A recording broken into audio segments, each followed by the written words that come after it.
Hello mga kababayan, nandito na naman tayo sa ating reaction video at papanoorin natin ang dalawang video na mismo si Chua ang nagsasalita ho dito at titingnan natin at himay-himay natin ang kanyang sinasabi na kung ito po ba ay pamumulitika lamang o ito ay para sa kapakanan ng taong bayan. Kaya kung para yan sa kapakanan ng taong bayan, titingnan natin kung saan at kung alin at kung paano makikinabang ang taong bayan sa ginagawa ng investigation dyan. Tanda natin na bawat salita na sinasabi at batas na kailang binibigkas, dapat ang taong bayan ang makinabang, hindi ang sinumang mga politiko nandiyan nakaupo sa pangkasalukuyang administrasyon. Okay, so umpisa natin ang ating video na ito. Pasok! Narito tayo ngayong araw upang talakayin muli ang issue ng pondo ng bayan. Pondong mas nailagak sana sa mga kababayan nating naapektuhan ng mga nakalipas na bagyo. Earlier this year ay pumasa sa Yung pala nga sinasabi natin dyan, yung pondo na sinasabi natin dyan na para sa taong bayan, yung nakalipas na bagyo, parang sinasabi nga natin, dapat bawat salita na mamumutawi sa bibig mo, Mr. Chua, pag-aralan mo na mabuti kasi baka naman hindi taong bayan ang makikinabang dyan, kundi yung sistema ng pamumulitika ninyo dyan sa Quadcom. Okay? Tuloy. Kamara at inaprubahan ang Republic Act No. 12009 o ang New Government Procurement Act. Yung Procurement Act na yan, na yun ang standard pagdating sa mga pinoprocure o yung mga binibili o yung mga in-order ng gobyerno para sa kanilang expenses o para sa kanilang magagamit sa kanilang opisina. Tuloy. Nabalangkas ng batas na ito ang mga pundasyon ng government procurement, kabilang dito ang prinsipyo ng transparency. Ay sino ba gumawa niyan? Ikaw ba talaga niyan o sinulat ng iba para sa'yo? Bakit hindi mo mabasa ng maayos yan? Yun ang problema sa'yo eh. Tuloy. Competitiveness and participatory. Ngunit pagdating sa confidential funds, binabalanse ang prinsipyo ng transparency sa national security. Okay. So napakahalaga ho yan na pag-usapan natin yung sinasabi niyang national security, confidential fund. Ang confidential fund na ho yan na inilaan doon sa opisina ng Vice Presidente. Tama naman yan kung mayroong pagkakamali ng expenses, pero ito lang yung administrasyon na ito at ang Vice Presidente ay iniimbestigahan yung confidential fund. Tanda natin, hindi lamang ang Vice Presidente ang mayroong confidential fund.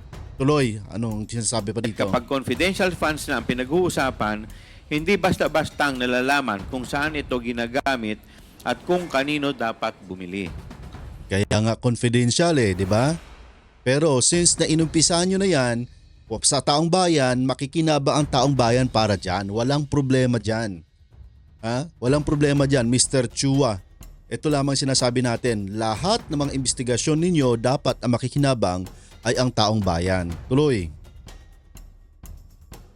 This committee, however, recognizes that confidential funds are necessary to ensure safety and national security. Ngunit dahil ang confidential funds ay natural na palihim kung gamitin, madaling maabuso ang paggamit nito, lalo na kung hindi mahigpit ang patakaran sa paggastos nito. Natural lamang na ang mga pagkakalooban ng Sino ba talagang gumawa niyan? Mr. Chua, sekretary mo at ipinasa lamang sa'yo? O meron kang sinabi sa sekretary mo o sa mga writer mo na ito yung dapat ninyong gagawin? Ni-review mo ba yan? Bago mo ba dyan? Baka dyan lang inabot sa'yo dyan. Tuloy. Confidential funds ay mga ahensyang mapagkakatiwala ang gagamitin ito para sa mga programang pangseguridad ng bansa. Ito ang pakay ng inquiry ng komiting ito. Inaalam natin kung, number 1, saan at paano pwedeng pagsamantalahan ang confidential funds. Number 2, ano ang ahensya ng pamahalaan ba ang karapat-dapat pagkalooban nito? At ang ikatlo, ano ang dapat ilagay sa batas upang maiwasang maabuso ang paggamit nito upang protektahan ang kaban ng bayan mula sa mga abuso. Ayan, okay? Kaban ng bayan mula sa mga abusado. Ito ang dinidiin natin lagi sa inyo, Mr. Chua. Ano? O dahil sa Congress, lahatin na natin yung Quadcom na yan. Tatalakayin na natin yan. Kung ang confidential fund, hindi lamang ang Vice Presidente mayroon, sa atin sinasabi natin lagi dito, ano, kung mayroong pagkakamali o mayroong pagkukulang, ang administrasyon o yung sino mang humahawak ng confidential fund, they are accountable doon sa expenses at kung paano na ginagamit po dyan. Ganun pa man, inimpisan nyo na yan, ituloy-tuloy nyo na yan. Ano? Sa ating walang problema yung ating motibo para dyan. Tuloy, go ahead. Ang lahat ng mga nagkakamali at kailangang kasuhan ninyo. Pero we're talking about, sinasabi nating pundo at kaban ng bayan. Tingnan natin. Itong ginigit natin lagi, kailan nyo ipapasa o i-abolish ang budget, ang liquidation na principle ng Congress na yung liquidation by certification. Papaano mo i-liquidate ang isang bagay, i-itemize yung expenses ng Congress kung yun ay certification lamang inyong gagamitin. Ibig sabihin, ito ginastos namin, we certified na yan ay ginamit namin at nagastos namin. Tama ba ang sinasabi nyo na yan? Kaban ng bayan, i-general na natin. Tanda natin, pag sinabing kaban ng bayan, budget ng Congress, budget ng Senado, budget ng Presidente, budget ng lahat ng empleyado ng gobyerno, galing yan sa kaban ng bayan. Sinasabi natin dito, Mr. Chua, yan po ba ay kasama sinasabi ninyo na dapat ma-liquidate? Yan po ba sinasabi ninyo na dapat po ba magastos ng tama? And how do we know? Paano namin malalaman na kung tama ang inyong expenses? Mr. Chua, we challenge you na dapat sasabihin ninyo, ipasanin nyo dyan sa Congress na alisin na yan ang certification, liquidation by certification na batas natin dyan para maging fair sa lahat at maging tama para sa lahat sa paningin para sa taong bayan. Ang makikinabang dito ay ang taong bayan. Tuloy. Ganun na lamang ang pagkadismaya marahil ng karamihan sa mga natutuklasan natin dito sa House Blue Ribbon Committee. Nakita natin dito kung paano ginamit at ginastos ng Office of the Vice President at ng Department of Education ang pondong kompidensyal na ipinagkaloob sa kanila sa mga taong 2022 and 2023. Marahil, pwede nang masabing improper ang gamit sa confidential funds ng mga ahensyang ito. Upang mas mabigyan pa tayo ng linaw, nararapat na masagot ang katanungang ito. Anong nangyari sa pera ng taong bayan? Yun ang magandang tanong dyan. Ano ang nangyari sa pera ng taong bayan? Tatanong natin ulit lagi sa inyo, Mr. Chua, ha? Ano at paano namin malalaman ang pera ng taong bayan na ginamit ng Kongreso, ng budget mo, ng budget ng Quadcom, ng budget na lahat ng ahensya ng gobyerno, o inimpisan nyo, tatapusin ninyo yan. Yun ang sinasabi natin. Tuloy. Masasagot lamang ito ng dalawang tao. Una, ang head of agency, which in the case of both the OVP and the DepEd is the Vice President. At ikalawa, ang Special Disbursement Officer, SDO, na sila Miss Gina Acosta para sa OVP at Mr. Edward Fajarda para sa DepEd. Okay. Ang comment ni Pinoy patungkol ho dyan, Mr. Chua, pagdating dyan sa sinasabi ninyo, kasuhan nyo na yan if may nakikita ho kayong probable cause na dapat managot sila, kasuhan nyo na. And itigil nyo na yan. And then you're going to proceed sa another topic. Ano ba ang issue ng confidential fund dito sa mga previous? Yung previous administration, yung previous po ba na paggasta ng lahat na may confidential fund, na imbestigahan nyo na ba?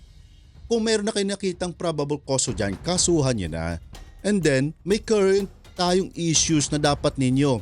Yung baha, yung bagyo na sinasabi mo kanina sa premise ng mga sinasabi ninyo, na dapat ang pera ay nagastos sa tama doon sa nasalanta ng bagyo.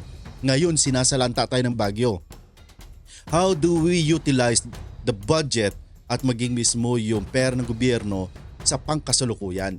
Itapusin nyo na yan, kasuhin nyo na yan, gumawa na kayo ng batas para dyan, tapos kasuhan nyo na yung mga tao na dapat yung kasuhan, and then proceed na kayo dito sa pangkasalukuyan natin na expenses natin na bakit hanggang sa ngayon ang taong bayan ay sumisigaw na saan ang 1.4 billion a day dahil ang iniimbestigahan nyo lamang dyan is 100 plus million.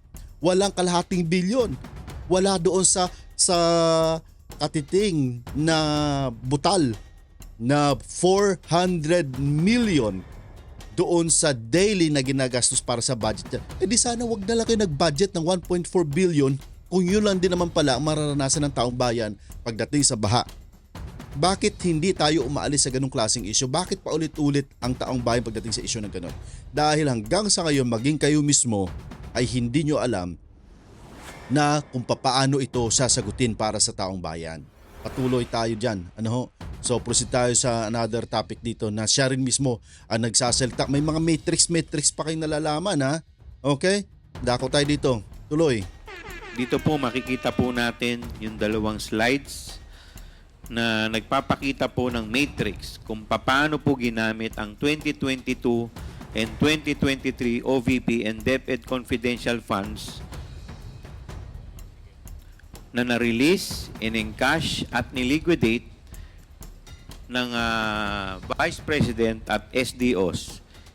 Indicate other signatories to the DV's checks, LRs and ARs and their relationship to the VP. Ang tumitestigo lang sa ating investigasyon ay sina former USEC Gloria Mercado at USEC Annalyn Sevilla mula sa DepEd, ang dating SDO. Alam naman natin yan dahil nga ito ay matagal na ngayon lamang nating ina-update dito ang video natin. Kasi nga, bakit natin kailangan si Pinoy gumawa ng mga videos na bagaman ito ay previous at matagal na at very prevalence na siya doon sa social media. Bakit natin kailangan ito? Para may record tayo. Kasi nga babalikan natin yan eventually or someday kapag ito ang ginagawa ng investigation ng Quadcom na ito ay magiging sunod-sunod na ito na yung maging batayan nila na dapat pakialaman ng taong bayan yung ginagastas o yung papaano ginagamit ng mga politicians na ito ang pera ng taong bayan. Tuloy tayo. Ng DepEd na si Edward Farda ay napag-alaman naming lumipat na sa OVP.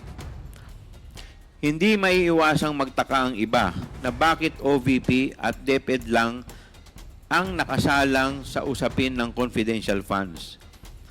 We have to start somewhere. At dahil nasimulan na natin ito, nakita natin na ang mga kaduda-dudang justification sa gastos para sa safe houses worth 16 million for 11 days at 15 million para sa youth leadership program kung saan pondo naman pala ng Philippine Army ang ginamit. Our inquiry does not end with 15 or 16 million or 73 million. Sa totoo lang, 612.5 million ang kabuuang halaga ng confidential fund ang ibinigay sa OVP and DepEd sa loob ng 2 taon. Tandaan niyo ho dalawang ahensya ng gobyerno po yan, Vice President, at alam naman natin kung papaano sinagot at bakit nanghingi dati si Vice President ng budget para dyan sa confidential fund. Alam niya, dahil nga sa kanyang gustong i-end up, dahil nga yung kanilang premise dati, bakit sila nagtandem ni Marcos is to end doon sa ginagawa ng mga tourism na yan at yung mga ginagawa ng mga NPA at ang sabi nga ho ng mga ibang mga commentator dito na maging sa ahensya ng gobyerno ay nakapasok na and they were identified na nandyan sila mismo sa Congress. So ang sabi ho niya, dahil nga hawak niya yung DepEd at hawak niya yung being a Vice President, gumagawa siya ng paraan para i-end na ito, tuloy-tuloy yung urgency na ito. Urgency na ito na sinasabi ng time pa ni Pangulong Duterte hanggang sa tandem nila ni Marcos na dapat tuloy-tuloy na matapos na yun. Pero what the government did ay nakipag-usap sila ulit, pero silang ulit mga ginagawang mga agreement dito, pero yun ang purpose kung bakit nagkaroon siya ng confidential fund. Pero once again, wala tayong problema dyan. Kung may kailangan pakasuhan, kasuhan nyo na Mr. Chua. No? Hindi lang sana pangmulitika na hindi lamang yan ang Office of the Vice President, but all the agencies of the government should be. Dapat sila accountable sa sinasabi mo na yan. Tuloy Mr. Chua. Dito po makikita po natin ang graph showing disbursement to OVP and DepEd totaling 612.5 million. Nasaan na ngayon ang 612.5 million? Sino ang gumastos nito at para saan ito ginastos? Dahil dinisalaw ng COA ang 73 million confidential funds ng OVP, ating siniyasat kung bakit ito nangyari, saan napunta at paano ito ginamit. Ngunit kung susumahin ang lahat ng confidential funds ng OVP at DepEd, ito ay abot sa higit kalahating bilyong piso o 600. Okay. So, yan po yung ating dalawang video sa oras na ito about the budget, about the hearing na continuous na ginagawa dyan sa Quadcom. At sana magkaroon na kayo ng conclusion at kailangan kasuhan, kasuhan nyo na sa atin. Walang problema yan dahil nga pera naman ng taong bayan dyan. Pero sana ay hindi lamang pamumulitika yan Mr. Chua. At sana magkaroon ka rin ng burden o sinasabi nyo kung talaga may malasakit ka sa pera ng taong bayan, alisin ninyo at pumasa na kayo ng batas na ialisin na yun yung liquidation by certification dyan sa budget ninyo dyan sa Congress. Muli, ito si Pinoy Info, nagpapasalamat na doon sa mga nakakapanood ng video natin. Kung may pagkakataon nga kayo ay makapag-subscribe, please subscribe and share. And we do believe na ito yung social media na ito yung gagamitin natin para magpagsalita tayo para sa taong bayan. Muli sinasabi natin, walang personalan, reaction lang. God bless you all.